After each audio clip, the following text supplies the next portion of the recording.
Hey, I'm Eric from SceneStealers.com, and I am here with a whole crew of guys who you may know or may not know from related websites. I'll introduce them in a second, but we just saw The Avengers. It ended about 10 minutes ago, and we're going to get a very quick review from everybody here while emotions are still high. So, we have with us today Alan Rapp from Dad's Big Plan and Scene Stealers, Aaron Weber from Dad's Big Plan, and both these guys do the Comic Book Podcast. The Four Color Freakout. And we also have Trevin McGee from SceneStealers.com and Trey Hawk from SceneStealers.com.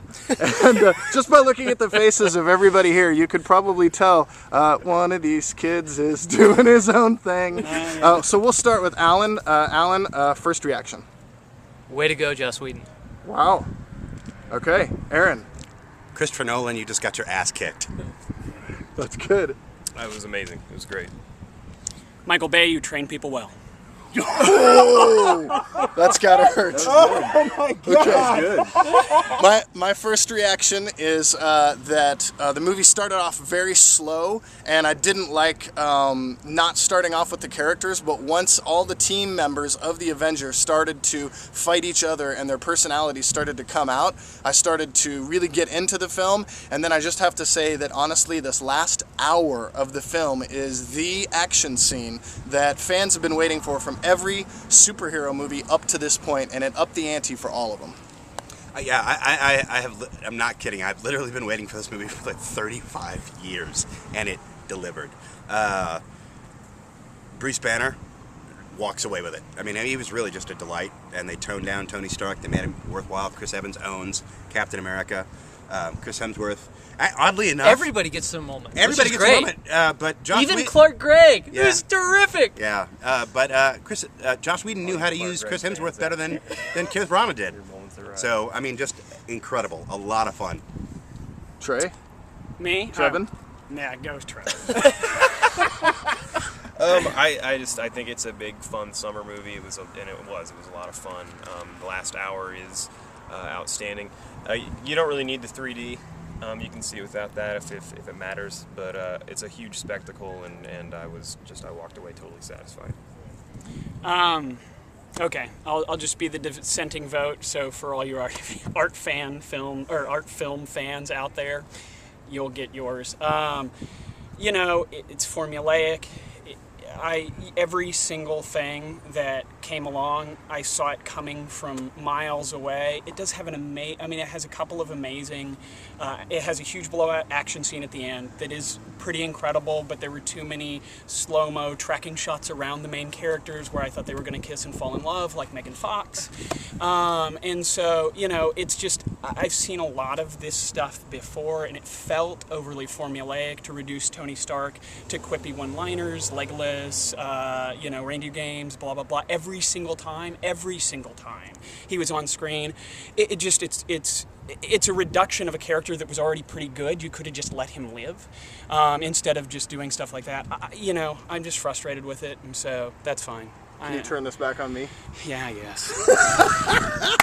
Okay, so what I want to say about what he just said about the characters, and especially about Tony Stark, is that every single character in this movie is a modern creature. Okay, except for Captain America, who has this moment where all of a sudden, when everybody needs to assemble, right, when we need to take all of the cynicism and all of the doubt, which is also planted by some shit that the government is doing as well, which I thought was a great move, when all that shit is cleared at the end of the day and there has to be that big rally moment, this movie does it. Yes, they do it with a Michael Bay turnaround with the camera and everybody looking, but that move exists because in the right context, it works. And in this movie, I think it worked really well. Yes, there is nothing new here, but what it does do is it gave me the feeling that I've had the first time since Spider-Man 2, which is the moment where all cynicism just drops from you and you say, this is what I want my heroes to be, and this movie delivered on that.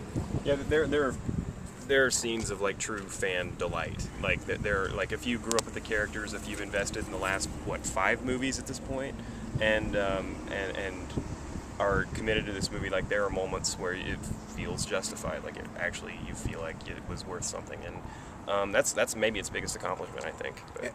And Whedon definitely rewards the fan who pays attention. There are a couple of moments where you're kind of tipped off to what's going to happen in a way that if you're not already kind of an Avengers nerd, you're not going to know what's coming. But oh my goodness, do they pay off? Okay, so let me ask one question to the comic book guys. Comic book movie. How does this succeed as a comic book movie? As fans of the comic books. It gets the characters right, and that's what you want first and foremost to me. So it used to be Incredibles always lived at number one. The Incredibles, the Incredibles, Pixar movie. Yeah, Brad Bird Pixar film used to live as the best superhero film of all time. Yeah, what are you doing? This is like some weird, Martha Graham. Kiss. Yeah, this just took the number one slot. Wow. Yeah. I'm not ready to go there yet, but this. Yeah, the whole time he's went- like, it's no Green Lantern. This was far beyond my expectations. I thought this just will blow you away when you see it. Yeah. Except for Trey, but everybody else, it'll blow you away. It is one hell of a ride. All right, let's start with Trey. We'll go down the line. What's your rock fist rating? It doesn't even matter. I'll give it a Swiss fist. I'll just Really? Complete neutrality. That's me abstaining. Bullshit. That's me abstaining. I mean, me personally. All right, fine. Then I'll give it a minor rock fist down. There you go. At least There be you go. honest. Yeah. Own it. Yeah. All right. I give it a solid rock fist up. Just rock fun. There's no way for me to get any higher, rock fist wise. It is all the way up. Hey, and I'm right in between a solid or a way up. That's where I am right now. I just need to think about it a little more. I have minor complaints, but it's still really good. You just have to knock The Godfather down a couple notches, and then you'll get it to way up. I'm going to do a solid rock fist up, not quite a rock fist way up, and the only reason I'm doing that is because I really was thinking for maybe the first 45 minutes that this movie might not succeed, but as a fantastic ending, I need to see it again and put everything together and see for sure, but right now, a solid rock fist up. Walk us out. Okay, so, hey, first review since what, like a year? It's like Tron. Yeah, so I'd like to thank all of the movie studios that take down our clips because we use clips from your movies to promote them when we do our reviews. And you just have these automatic things that go online and take our clips down. So thank you, after 5 years of reviewing your movies, for taking down all my clips because I put clips from your films in them. So here's one without a clip. We'll see you when Sucker Punch 2 comes out.